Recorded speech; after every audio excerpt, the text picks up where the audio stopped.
Assalamualaikum warahmatullahi wabarakatuh. Ini kita akan bahas isu yang benar-benar panas, dugaan korupsi kuota haji yang kini diusut KPK.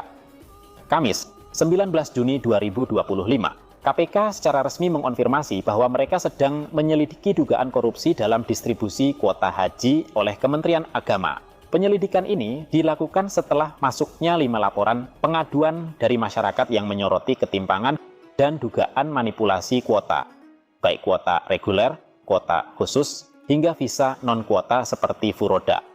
KPK menyebutkan bahwa proses ini masih tahap penyelidikan awal dan bersifat tertutup. Tapi yang bikin publik terkejut, KPK sudah memanggil beberapa pejabat tinggi, termasuk Direktur Bina Umroh dan Haji Khusus, Jajah Jailani, untuk diperiksa. Dari informasi yang berkembang, ada beberapa poin utama yang kini jadi sorotan. Pertama, alih kuota haji reguler ke haji khusus.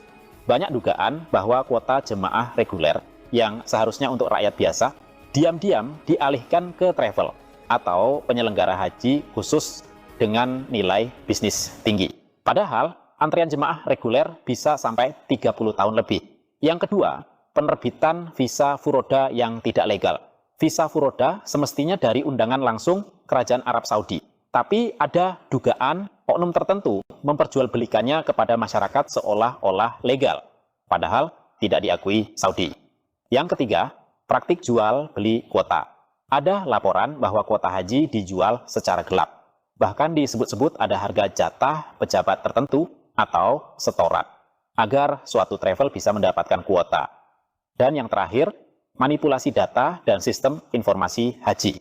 Sistem antrean haji dinilai tidak transparan dan mudah dimanipulasi. Ini membuka celah korupsi dan ketidakadilan sistemik yang merugikan jutaan calon jemaah.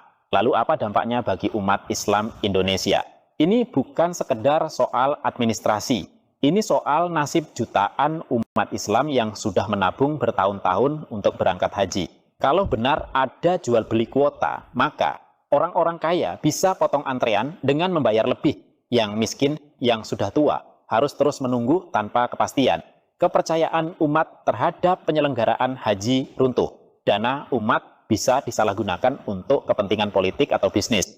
Dan yang paling menyakitkan, ibadah yang mestinya suci bisa tercemar oleh nafsu kekuasaan dan uang.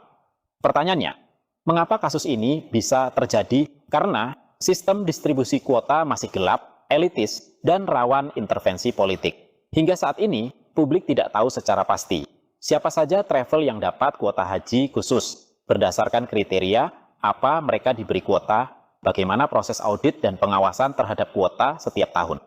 Tanpa transparansi dan tanpa digitalisasi yang adil, penyalahgunaan kuota hanya tinggal soal siapa punya akses dan siapa bisa bayar. Lalu siapa yang bertanggung jawab? Meski KPK belum menetapkan tersangka, indikasi adanya keterlibatan pejabat struktural di Kemenak sangat kuat. Dan ini tidak bisa ditutup-tutupi dengan alasan klasik. Itu hanya ulah oknum. Kita masih dalam tahap pembenahan. Sudah sesuai prosedur. Jika ini benar sistemik, maka Menteri Agama harus bertanggung jawab secara moral dan politis. Dan publik berhak tahu siapa aktor-aktor utama yang bermain dalam proyek kuota ini. Kemudian, apa yang harus dilakukan publik? Pertama, dukung KPK sepenuhnya untuk menuntaskan kasus ini sampai tuntas, tanpa pandang bulu. Kedua, desak Kemenak membuka data kuota secara real time, baik kuota reguler maupun khusus. Ketiga, kawal pembentukan sistem digital antrean haji yang adil dan transparan. Dan yang terakhir, tolak segala bentuk komersialisasi dan privatisasi ibadah. Karena ibadah haji bukan bisnis elit, tapi hak umat. Lalu, bagaimana solusi jangka panjangnya? 1. Digitalisasi penuh kuota dan antrian haji. 2. Audit independen terhadap travel haji dan visa non-kuota. 3. Perlu undang-undang penyelenggaraan haji yang lebih tegas, transparan, dan anti korupsi. 4.